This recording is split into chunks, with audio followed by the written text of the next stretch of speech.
أعوذ بالله من الشيطان الرجيم சபிக்கப்பட்ட ஷைத்தானை விட்டு அல்லாஹ்விடம் நான் பாதுகாப்பு தேடுகின்றேன்.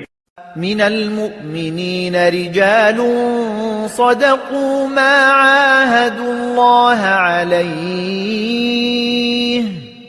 فمنهم من قضى نحبه ومنهم من ينتظر وما بدلوا تبديلا. நம்பிக்கையாளரில் இத்தகையவர்களும் இருக்கின்றனர். அல்லாஹ்விடம் தாங்கள் கொடுத்த வாக்குறுதியை அவர்கள் மெய்ப்படுத்தி காட்டிவிட்டிருக்கிறார்கள். அவர்களில் சிலர் தமது நேர்ச்சையை நிறைவேற்றிவிட்டார்கள். இன்னும் சிலர் அதற்கான நேரத்தை எதிர்பார்த்த வண்ணம் இருக்கின்றார்கள். அவர்கள் தம்முடைய நடத்தையில் எவ்வித மாற்றத்தையும் செய்யவில்லை.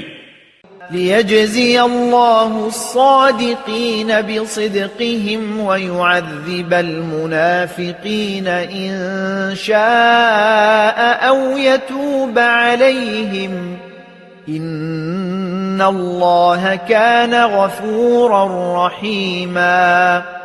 இதுவெல்லாம் நிகழ்ந்தது எதற்காகவெனில் அல்லாஹு வாய்மையாளர்களுக்கு அவர்களுடைய வாய்மைக்கான கூலியை வழங்குவதற்காகவும் மேலும் நயவஞ்சகர்களுக்கு நாடினால் அவன் தண்டனை அளிப்பதற்காகவும் நாடினால் அவர்களுடைய பாவ மன்னிப்பு கோரிக்கையை அவன் ஏற்றுக்கொள்வதற்காகவும் தான்.